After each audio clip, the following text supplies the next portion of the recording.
وبركاته. إن الحمد لله نحمده ونستعينه ونستغفره ونعوذ بالله من شرور أنفسنا ومن سيئات أعمالنا. من يهده الله فلا مضل له ومن يضلل فلا هادي له. أشهد أن لا إله إلا الله وحده لا شريك له وأشهد أن محمدا عبده ورسوله صلى الله عليه وعلى آله وأصحابه ومن اهتدى بهديه واستنى بسنته إلى يوم الدين وسلم تسليما كثيرا. أما بعد. Ikhwani wa akhawati kaum muslimin, kaum muslimat rahimani wa rahimakumullahu jami'an. Alhamdulillah, segala puji bagi Allah Subhanahu wa taala atas nikmat dan karunia yang diberikan oleh Allah Subhanahu wa taala untuk kita semua. Salawat beserta salam semoga senantiasa dilimpahkan oleh Allah untuk junjungan dan panutan kita Nabi Allah yang mulia Muhammad sallallahu alaihi wasallam. Ikhwani kaum muslimin wa akhwati kaum muslimat yang dimuliakan dan dirahmati oleh Allah Subhanahu wa taala, pada kesempatan yang berbahagia kali ini biidznillah kita akan kembali melanjutkan kajian dan pembahasan kita mencoba untuk membaca kitab Riyadhus Shalihin karya Imam Abu Zakaria Yahya bin Sharaf An-Nawawi rahimahullah dengan syarah dari Syekh Muhammad bin Shalih Al-Utsaimin rahimahullahu taala. Yang pada pertemuan yang lalu kita masih membaca hadis ke-30 dari kitab ini Riyadhus Shalihin dalam bab sabar. Hadis Suhaib radhiyallahu anhu, sesungguhnya Rasulullah sallallahu alaihi wasallam bersabda menceritakan kepada kita tentang beberapa bentuk dari sikap kesabaran orang-orang yang beriman dalam mempertahankan agama, yakni tentang seorang pemuda yang Allah Subhanahu wa taala muliakan dia sehingga Allah Subhanahu wa taala berikan kepadanya beberapa kemuliaan, di antaranya Allah Subhanahu wa taala jadikan ia sebagai seorang hamba yang mustajab doanya. Doanya selalu dikabulkan oleh Allah Subhanahu wa taala. Sampai ia diberikan oleh Allah Subhanahu wa taala izin dengan doanya menyembuhkan beberapa penyakit. Ya, menyembuhkan beberapa penyakit sampai bisa mengembalikan penglihatan seorang pendamping raja atau menteri pejabat yang tadinya buta kemudian bisa kembali melihat. Sampai akhir dari apa yang kita baca pada pertemuan yang lalu, akhirnya raja mengetahui ketiga mereka, yakni menteri telah beriman, kemudian juga sang pendeta, dan keduanya sudah dibunuh sebagaimana kita jelaskan pada pertemuan yang lalu dengan pembunuhan yang sangat sadis, yakni digergaji ya dari atas kepala sampai ke bawah sehingga tubuh mereka berdua terbelah. Kemudian sang pemuda hendak dibunuh, yang pertama hendak dicampakkan dari atas gunung, namun ia berdoa, akhirnya Allah SWT hancurkan orang-orang yang hendak mencampakkan beliau dan beliau akhirnya selamat. Kemudian sang raja memerintahkan para prajuritnya untuk membawanya ke tengah lautan, dan untuk yang kedua kalinya beliau kembali berdoa dan akhirnya Allah SWT selamatkan beliau. Sampai akhirnya sang pemuda berkata kepada raja, innaka lasta biqatili hatta taf'ala ma amuruka bihi. Wahai raja, sesungguhnya engkau tidak akan bisa membunuhku sampai engkau mau melakukan apa yang aku perintahkan engkau dengannya. Qala ma huwa?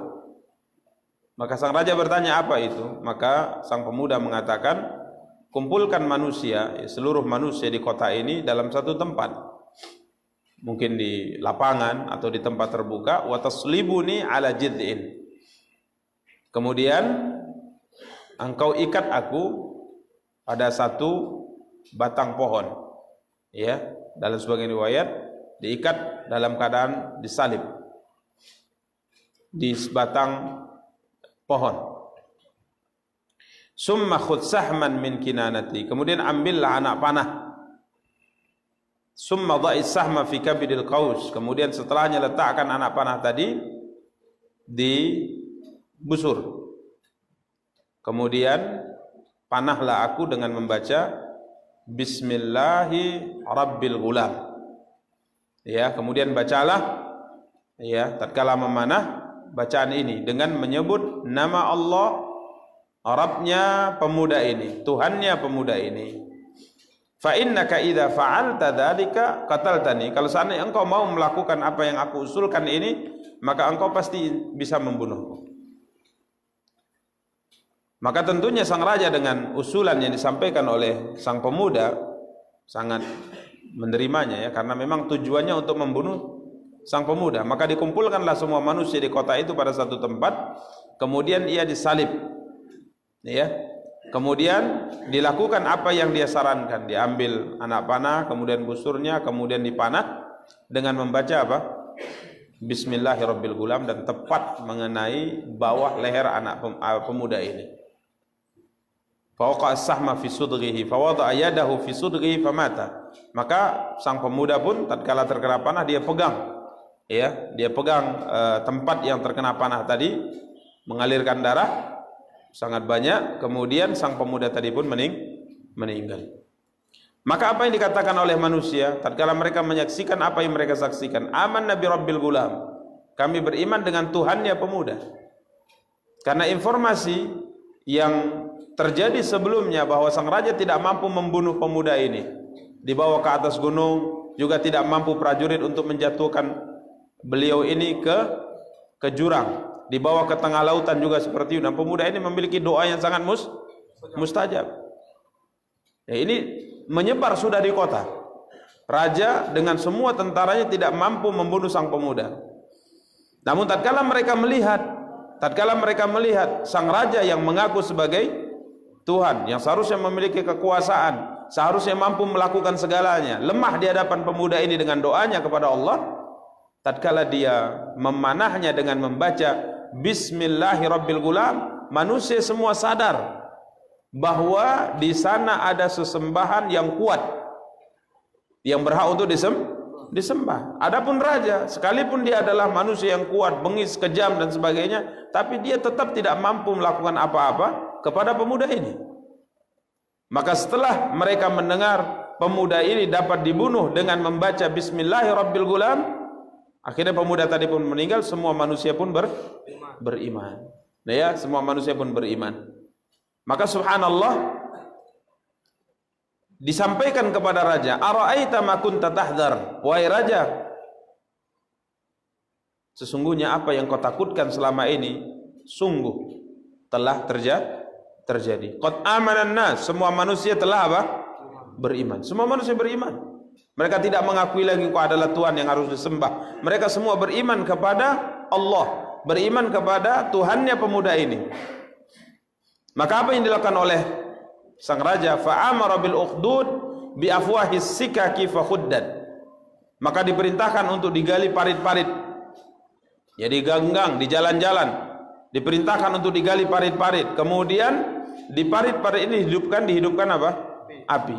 Faqala, maka raja mengatakan, man lam yarji' an dinihi fa aqhimuhu fiha. Siapa di antara penduduk negeri ini yang tidak mau murtad, tidak mau kembali dari agamanya, maka campakkan ia ke dalam parit-parit yang sudah berkobar dalamnya api.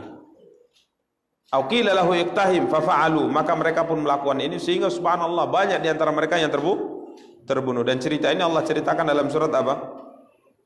Yang kita sebutkan kemarin, surat Al-Buruj. Silakan lihat surat Al-Buruj ya, untuk baca surat Al-Buruj dan juga baca tafsirnya, di mana Allah SWT berfirman, diawali dari surat yang keempat, setelah Allah Subhanahu wa taala bersumpah dengan beberapa sumpah, ayat pertama, kedua dan ketiga, maka Allah SWT berfirman, qutila ashabul ukhdud. Ya, binasalah dan terlaknatlah, kata Allah, orang-orang yang membuat parit.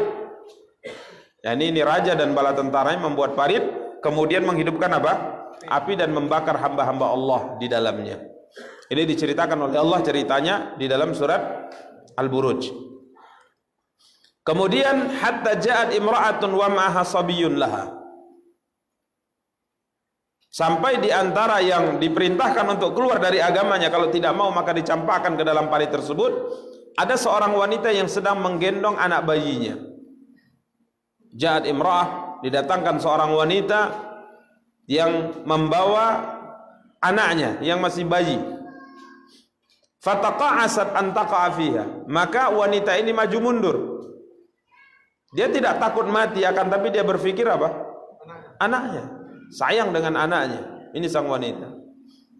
Maka maju mundur, takut untuk masuk karena apa? Memikirkan anaknya. Biar kalau dia ya mati dia, karena dia sudah tahu bahwa di ujungnya adalah surga Allah Subhanahu wa taala, akan tapi yang dia pikirkan adalah anak bayinya. Maka sang anak dikatakan oleh Nabi SAW berbicara. Faqala lahal gulam, maka sang anak pun berbicara. Dijadikan oleh Allah Subhanahu wa taala mampu berbicara. Dia menyabarkan sang ibunya. Kemudian sang anak berkata, anak bayi ini berkata, ya ummah isbiri fa innaki 'alal haq. Wahai ibu, bersabarlah karena sesungguhnya engkau berada di atas kebenaran. Jadi salah satu di antara beberapa anak bayi yang berbicara. Ya, yang paling masyhur siapa? Isa putra Maryam. Isa putra Maryam diceritakan Allah dalam surat apa? Surat Maryam. Ya, dia langsung menjelaskan di saat ia digendong oleh sang ibu masih dalam keadaan bayi, dia mengatakan inni Abdullah ataniyal kitaba wa ja'alani nabiyya wa ja'alani mubarakan aina ma kuntu awsani bis salati waz zakati ma dumtu hayya. Panjang pembicaraannya menjelaskan tentang siapa dia. Begitu juga dengan sahibu Juraij, ya, seorang anak yang dilahirkan oleh seorang wanita penzina, yang mana wanita penzina ini menuduh bahwa yang berzina dengannya adalah Juraij. Ya, sehingga ia kemudian mengakui bahwa ayahnya adalah pengembala kambing. Kemudian sahibu Yusuf, ya, yang bersaksi untuk membela Nabi Yusuf. Ini juga anak yang mampu berbicara tatkala ia masih kecil. Kemudian termasuk di antara yang ceritakan oleh Nabi SAW seorang bayi yang digendong oleh ibunya, kemudian lewat orang kaya raya. Ceritakan dalam hadis, seorang ibu sedang menggendong anak bayinya lewat orang kaya raya. Ya, mewah, pengawalnya banyak, budaknya banyak. Maka sang ibu berangan-angan, moga seandainya engkau seperti dia nanti tatkala besar, tatkala dewasa, moga engkau seperti dia. Ya, siapa pula ibu yang tidak ingin anaknya apa? Sukses, menjadi orang terkenal, menjadi orang kaya, punya harta, punya kelebihan dan sebagainya. Tapi sang anak tatkala sang ibu mengatakan semoga engkau seperti dia, sang anak yang bayi tadi mengatakan, ya Allah, jangan engkau jadikan aku sepertinya, kata sang anak. Ngomong anaknya. Ya, anak bayi itu pada ngomong seperti itu, enggak ada ya? Ya, Masya Allah. Kemudian tatkala ada orang miskin yang dihinakan, yang direndahkan orang, maka sang ibu mengatakan, ya Allah, janganlah anakku kalau besar seperti dia. Maka sang anak mengatakan, ya Allah, jadikan aku seperti ini. Subhanallah. Karena memang kadangkala kita orang tua memandang atau manusia memandang semua itu secara zahir. Ya, secara zahir. Ini ada beberapa ya, di antaranya yang diceritakan dalam hadis ini, seorang anak bayi bisa berbicara. Ikhwani kaum muslimin wa akhwati kaum muslimat yang dimuliakan dan dirahmati Allah, ini kisah tentang kesabaran. Ya, tentang kesabaran, karenanya dimasukkan oleh Al-Imam An-Nawawi rahimahullah dalam babus sabr. Kita akan bacakan beberapa faedah, tentunya tidak semua ya, tidak semua faedah, kita akan bacakan beberapa faedah terpenting dari hadis yang mulia ini. Yang pertama, ikhwani kaum muslimin wa akhwati kaum muslimat yang dimuliakan dan dirahmati oleh Allah Subhanahu wa taala, dan ini faedah terbesar tentang kesabaran, gambaran kesabaran yang sangat luar biasa yang ditunjukkan oleh hamba-hamba Allah yang beriman. Pertama, ditunjukkan oleh sang pendeta, mempertahankan agamanya sampai ia dibunuh, dan pembunuhannya sangat sadis. Dengan apa? Digergaji. Begitu juga sang menteri, yang Allah Subhanahu wa taala dengan doa, perantara doa sang pemuda, Allah kembalikan penglihatannya. Ini juga dipaksa untuk murtad, tetap dia tidak mau, dan juga dibunuh dengan digergaji juga. Inilah yang dikatakan oleh Nabi SAW, kemarin kita sebutkan, kepada Khabbab bin al-Arat. Khabbab bin al-Arat sahabat yang paling keras mendapatkan siksaan dari orang-orang kafir, sampai-sampai beliau mengatakan, tidak ada yang aku ketahui dari sahabat-sahabat Rasulullah di kota Mekah yang mendapatkan penyiksaan yang lebih keras daripada apa yang aku rasakan. Lempengan besi itu dimerahkan, dibakar sampai merah, kemudian diletakkan di punggungnya. Itu penyiksaannya, sampai dikatakan bahwa besi yang merah panas itu tidak dingin kecuali karena daging dan air yang keluar dari tubuh. Subhanallah. Ini Khabbab bin al-Arat. Sehingga dia mengaku datang kepada Nabi SAW, kemudian meminta kepada Nabi SAW agar kiranya Allah mendoakan mereka. Ala tad'ulana, ala tastansir lana. Maka Nabi mengatakan, dulu kata Rasulullah SAW, ada orang-orang yang berpegang teguh dengan agamanya sampai diletakkan gergaji di atas kepalanya, kemudian digergaji dari kepala sampai ke bawah sehingga terbelah menjadi dua, tapi itu tidak menyebabkan mereka tidak sabar. Mereka tetap mempertahankan agama mereka. Ada juga di antara mereka yang disisir tubuhnya dengan menggunakan besi-besi yang sangat tajam sehingga terkelupas daging dan kulitnya dari tulangnya. Dalam keadaan hidup dilakukan, tapi itu juga tidak mengendorkan keteguhan iman mereka berpegang teguh dengan agama Allah SWT. Tapi kalian adalah orang-orang yang sangat tergesa-gesa, kata Nabi SAW. Ini bentuk kesabaran sangat luar biasa. Dan coba lihat kesabaran yang ditunjukkan oleh siapa?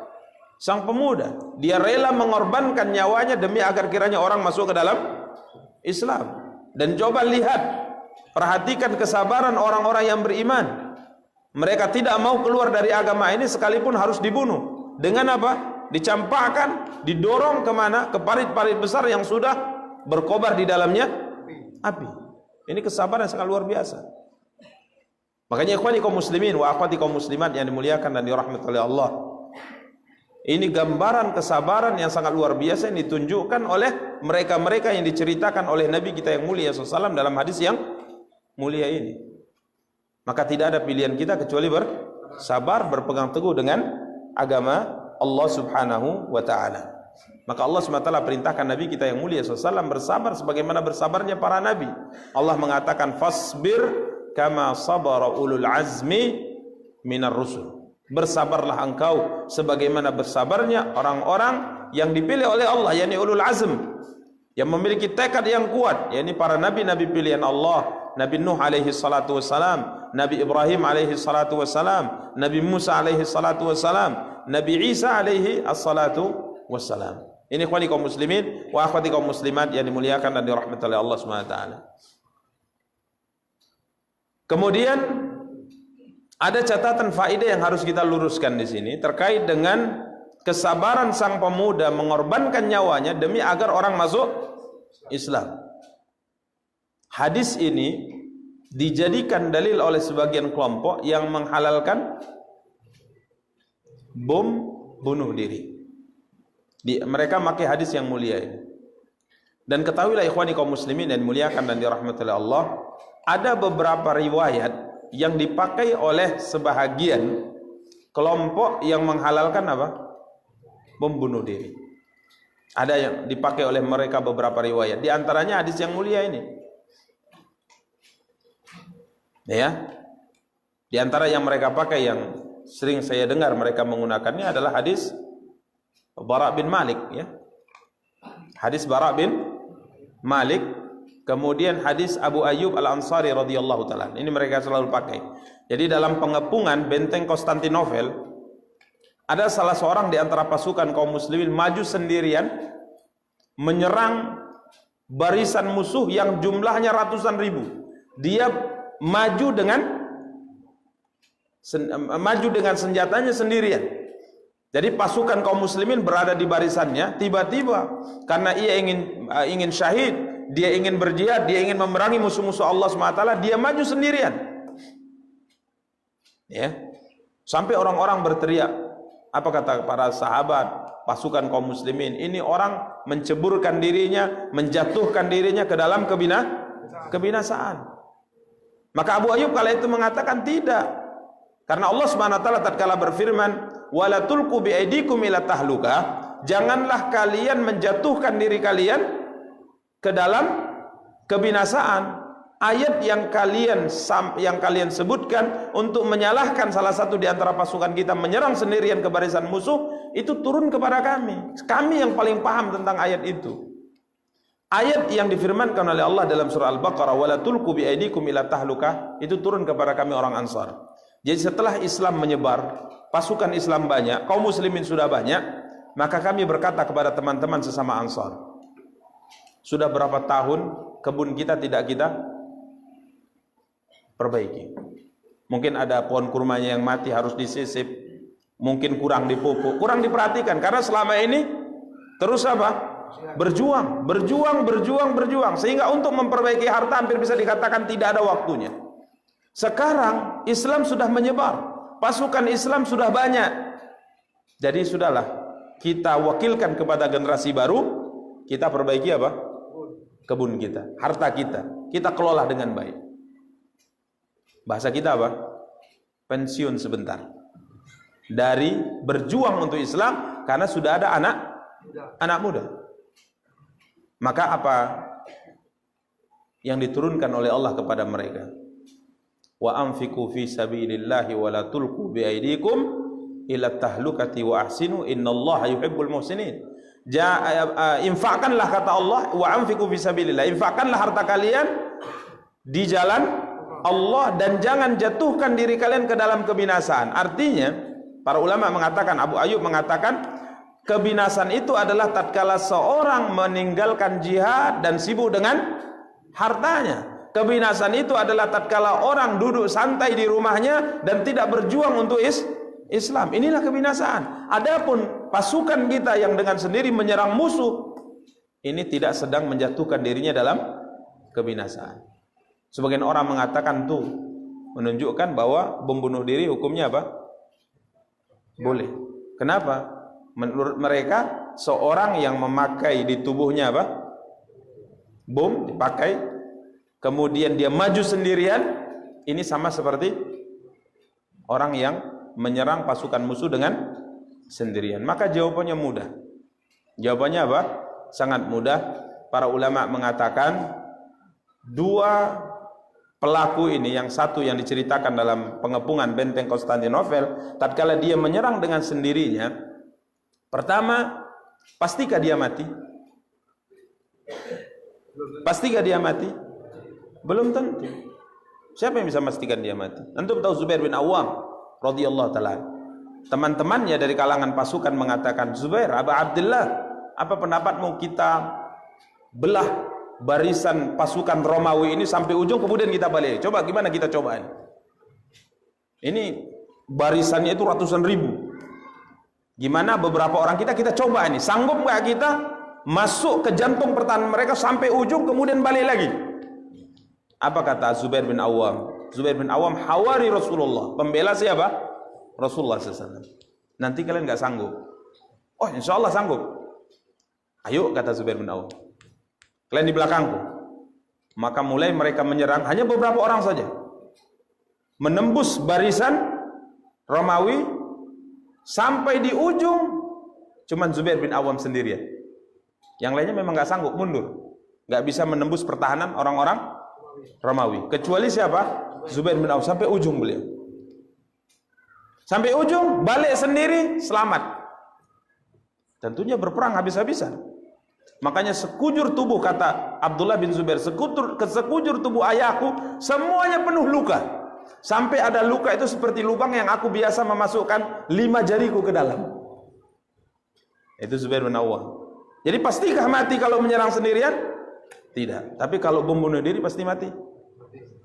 Insya Allah pasti mati, kecuali kalau bomnya nggak meledak. Nah, itu kalau itu nggak mati. Tapi kalau dia ledak kan insya Allah mati. Dalam hitungan sunnatullah. Tapi kalau yang tadi tidak pasti mati. Yang kedua, ini intinya. Kalaupun kedua-duanya mati, Maka pasukan yang menyerang dengan sendirinya matinya dengan senjata siapa? Senjata dia kah atau senjata musuh? Senjata musuh. Jadi dia dibunuh oleh tangan musuh. Tapi kalau bom bunuh diri, dia mati dengan senjata siapa? Mati dengan tangan siapa? Bunuh diri namanya. Jelas. Sangat mudah. Cuman kadangkala yang namanya syubhat itu menutup akal sehat seseorang. Dijelaskan oleh seseorang mungkin yang orator, antum mengatakan oh iya juga kan gitu ya. Padahal mudah jawabnya. Mudah. Yang tadi matinya dengan tangan musuh dan dengan senjata musuh, yang ini matinya dengan senjatanya dan dengan tangannya. Ini jelas bunuh diri. Lalu mereka berdalil juga dengan hadis Bara' bin Malik yang tatkala pasukan Musailamah al-Kadzdzab masuk ke benteng dan tidak bisa ditembus bentengnya, apa kata Bara' bin Malik? Kasih solusi dia.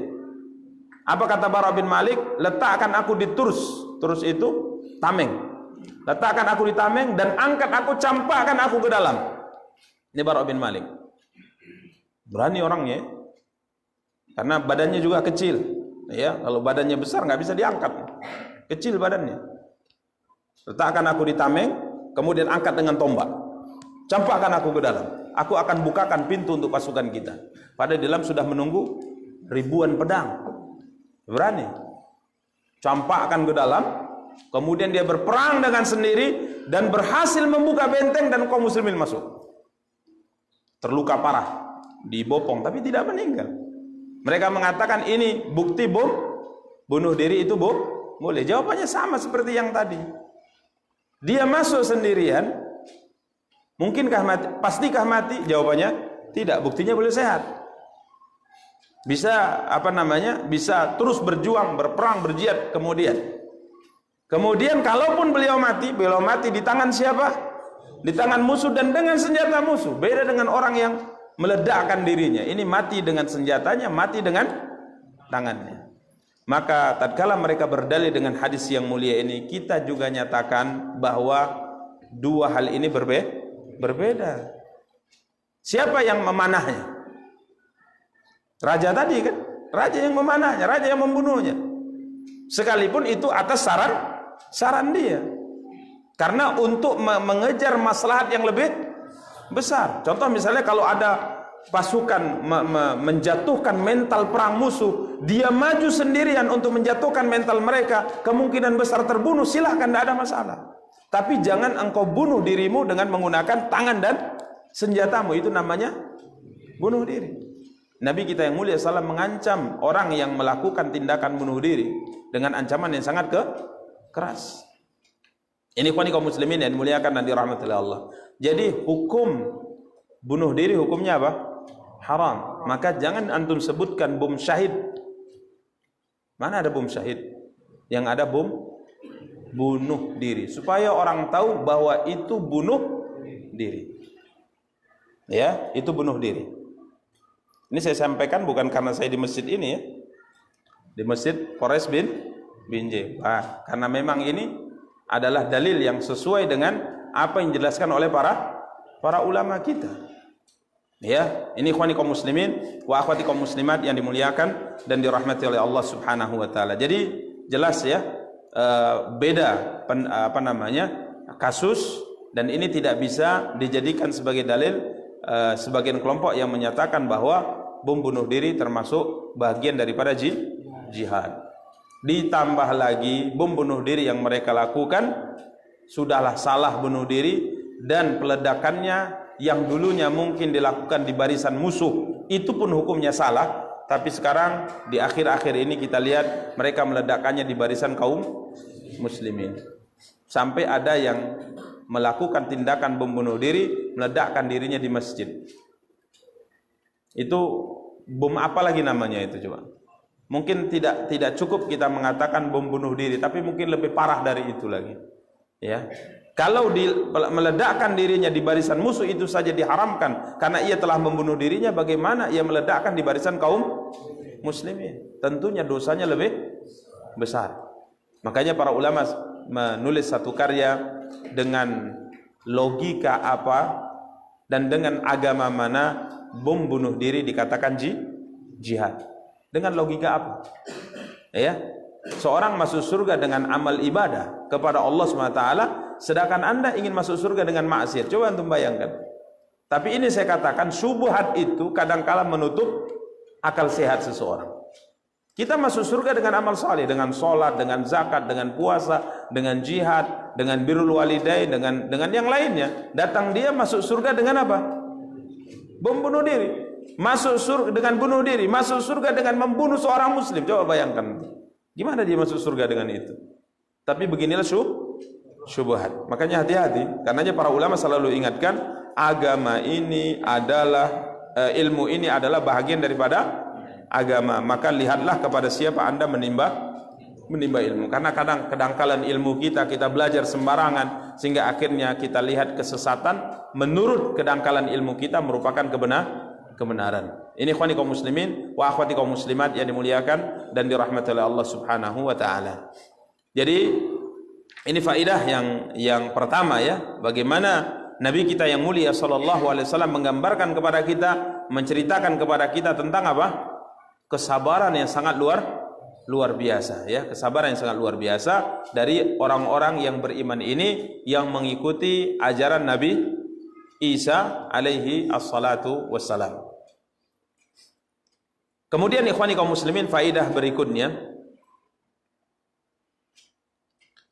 secara umum hadis yang mulia ini menunjukkan kepada kita bahwa orang-orang yang mengikuti ajaran Nabi Isa alaihi salatu wassalam sebelum diutusnya Nabi kita yang mulia sallallahu alaihi wasallam, maka mereka disebut muslim juga.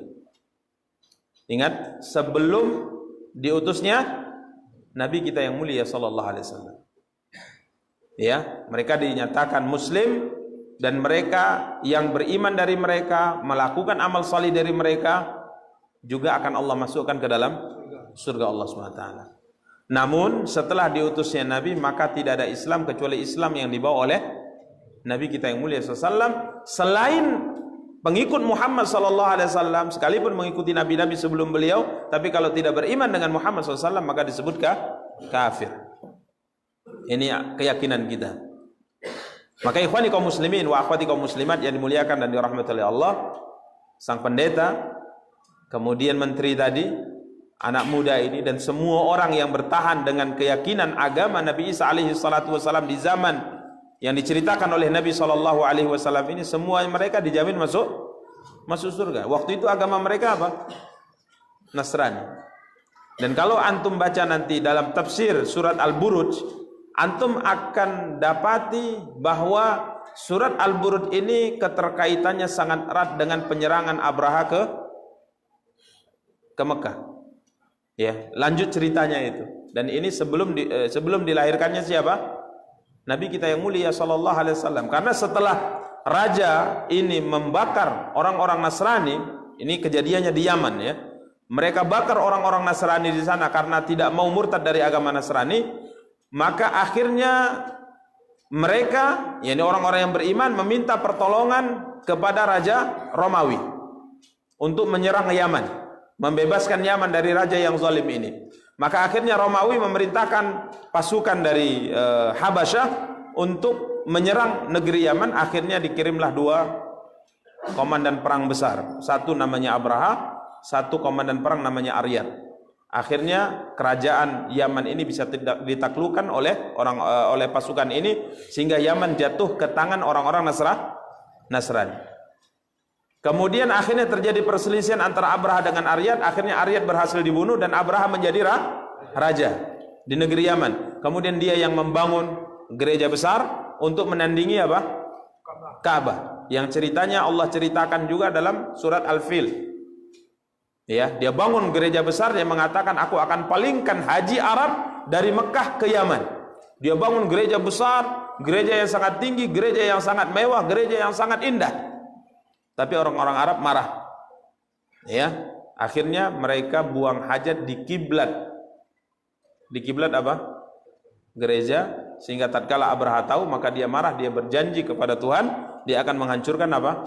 Ka'bah. Maka dia berangkat dengan 60.000 pasukan, dan akhirnya Allah SWT binasakan mereka dengan dikirimnya burung apa? ababil. Yang Allah ceritakan dalam surat apa? Al-Fil. Jadi kisahnya seperti ini. Ya, dari surat Al-Buruj, dari hadis, kemudian antum lihat surah Al-Buruj dan lanjut ke kisah dalam surat Al-Fil. Ini ikhwani kaum muslimin dan muliakan dan dirahmati Allah, sehingga menarik kita bisa kita tarik satu kesimpulan apa? Bahwa orang-orang yang beriman dengan Nabi Isa alaihi salatu wasalam sebelum diutusnya Nabi dikatakan muslim. Tapi setelah diutusnya Nabi yang tidak beriman dengan Nabi Muhammad SAW, maka dia disebut apa? Kafir. Ini ikhwani kaum muslimin wa akhwati kaum muslimat yang dimuliakan dan dirahmati oleh Allah Subhanahu wa taala. Semoga yang kita sampaikan ada faedahnya. Insyaallah akan kita lanjutkan pada pertemuan yang akan datang. Kita cukupkan. Subhanakallahumma bihamdika asyhadu an la ilaha illa anta astaghfiruka wa atubu ilaika. Wassalamualaikum warahmatullahi wabarakatuh.